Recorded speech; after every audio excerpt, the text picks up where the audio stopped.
Assalamualaikum warahmatullahi wabarakatuh. Alhamdulillahirrabbilalamin. Assalatu wassalamu ala Muhammadin wa ala alihi wa ashabihi ajmain, amma ba'd. Alhamdulillah, kita bersyukur kepada Allah subhanahu wa ta'ala yang telah menganugerahkan berbagai nikmat kepada kita. Di kesempatan ini saya akan menyampaikan tema bahasan tentang pintu tengah surga. Di surga itu ada pintu, dan pintu yang utama itu adalah pintu tengah, khairul awsatiha. Jadi khairul abwabi, yang paling baik dari pintu-pintu surga, abwabul jannah awsatuha, itu adalah pintu tengah.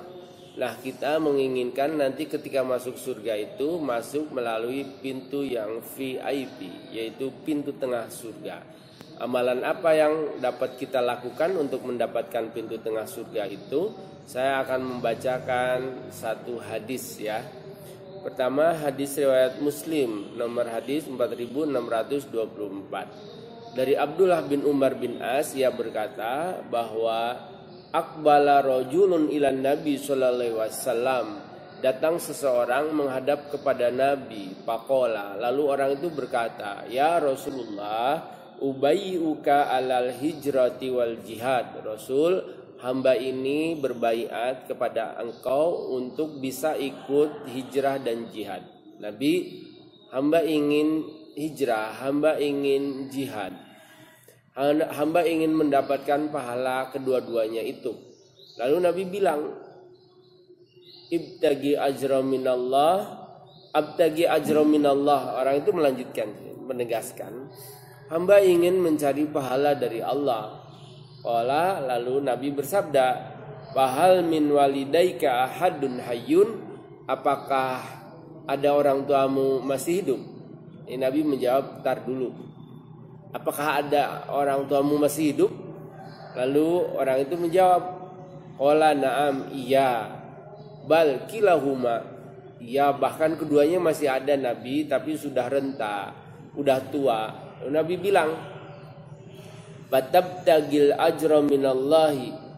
Apakah kau ingin mencari pahala dari Allah, mencari ridha Allah, cari keutamaan dari Allah? Orang itu menjawab lagi, qala na'am, iya Nabi. Kalau gitu gini aja, farji ila walidaika. Kau pulang ke rumahmu, lalu kau temui ibu bapakmu, lalu fa ahsin suhbatahuma. Lalu kau berbaktilah pada kedua orang tuamu. Dengan baktimu kepada orang tuamu, kau mendapatkan pahala dua sekaligus, yaitu pahala hijrah dan pahala jihad. Jadi luar biasa. Di agama kita, bakti pada orang tua itu disetarakan dengan jihad yang itu setor nyawa. Bahkan hijrah yang itu meninggalkan segala apa yang ia punya untuk pindah demi menegakkan iman dan Islam. Lil fuqara'il ladina ukhriju min diyarihim wa amwalihim. Jadi mereka yang berhijrah itu terusir dan meninggalkan seluruh harta kekayaan, meninggalkan rumah-rumahnya. Yabtaguna fadlan minallahi wa ridwana, demi untuk mencari keutamaan dan keridhaan dari Allah. Wa yansurunallaha wa rasulahu, dan untuk membantu Allah dan Rasulnya. Ulaika humus shadiqun, itu adalah orang yang benar imannya. Jadi pahala hijrah itu luar biasa. Jihad apalagi, itu setor nyawa, begitu nyawa melayang tidak bisa kembali, itu masih ada yang lebih baik. Apa? Bakti pada orang tua. Jadi ketika di Nabi itu ditanya, ayul a'malil afdal, amal apa yang paling utama ya Nabi?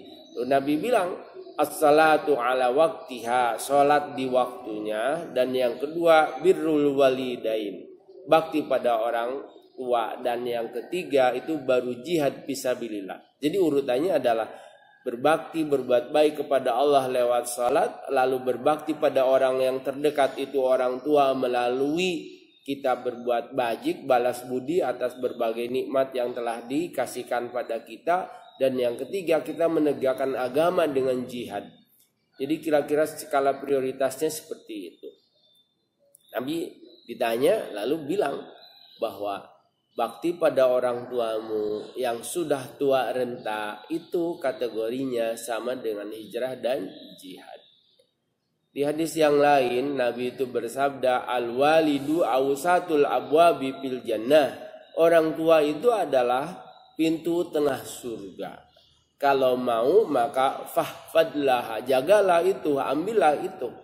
Jadi jangan sampai kita ke sana kemari berangkat jauh hanya untuk mencari peluang untuk masuk surga, padahal di rumah ada pintu tengah yaitu orang tua. Ketika kita mau berbakti, ketika kita mau merawatnya, ketika kita mau berbuat baik kepadanya.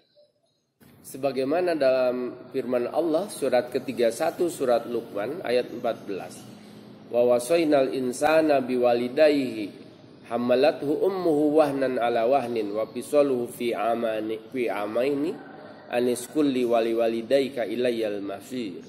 Jadi Allah berpesan bahwa baktilah kepada kedua orang tuamu.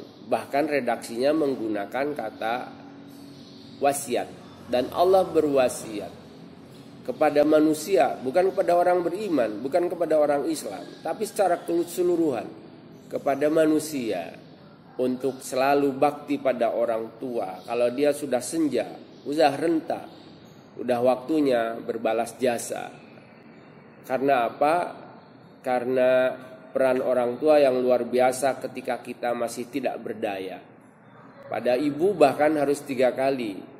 Karena disebutkan ayat berikutnya, hammalathu ummuhu wahnan ala wahnin wa fisaluhu fi amaini. Jadi ibu itu mengandungnya lama 9 bulan 10 hari, lalu setelah itu melahirkannya penuh perjuangan taruhan nyawa, yang ketiga menyusuinya lama sampai 2 tahun. Oleh karena itu berbuat baiklah, baktilah. Meski sesungguhnya balas budi kita, balas jasa kita gak seberapa, gak akan bisa menggantikan. Ketika kita tidak berdaya dan tidak bisa apa-apa, tidak punya apa-apa, orang tua hadir untuk merawat kita, menjaga kita, membesarkan kita, lalu mendoakan untuk kita. Sehingga ketika sudah berhasil jangan sampai lupa. Itulah bagaimana Islam mengajarkan bahwa bakti pada orang tua itu bagian dari ibadah yang luar biasa, bahkan lebih baik dari hijrah dan jihad.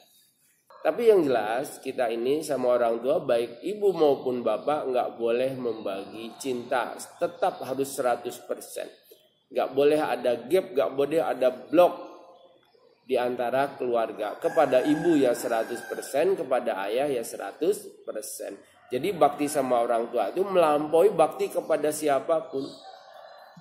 Jangan sampai kepada orang lain kita ini sopan santun, murah senyum, tetapi kepada orang tua sendiri kita itu dingin, cuek, gak ngerekenan. Biasanya orang kalau sudah sepuh itu cuma ingin didengar itu ucapan dan perkataannya. Yang rumahnya jauh, kalian yang jadi anak, maka seringlah komunikasi sekedar telepon, pakai video call. Kalau ini lagi cuti bersama, datangi, sambangi. Kalau dalam keadaan tidak berisiko ya, karena ini masih pandemi. Tapi yang jelas selalu komunikasi, meski lewat via telepon, via video call. Bahagiakan dia. Kalau bisa jamin kehidupannya, sebagaimana orang tua telah menjamin kita di waktu kecil. Biasanya dosa dan durhaka kepada orang tua itu balasannya nggak nunggu sampai di akhirat.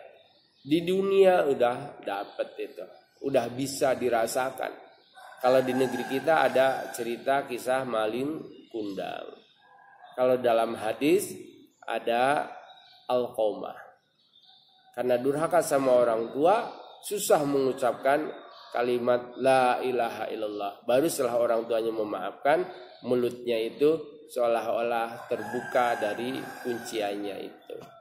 Jadi dalam tradisi, dalam agama, dalam sejarah banyak yang meriwayatkan, yang menjelaskan, membuktikan bahwa Jangan pernah durhaka sama orang tua karena akibat dampaknya itu kontan di dunia. Kalaupun harta berlimpah, biasanya kalau durhaka sama orang tua itu keberkahannya dicabut. Kalau hartanya susah dan seret, itu biasanya karena ada sesuatu yang mengganjal pada orang tuanya.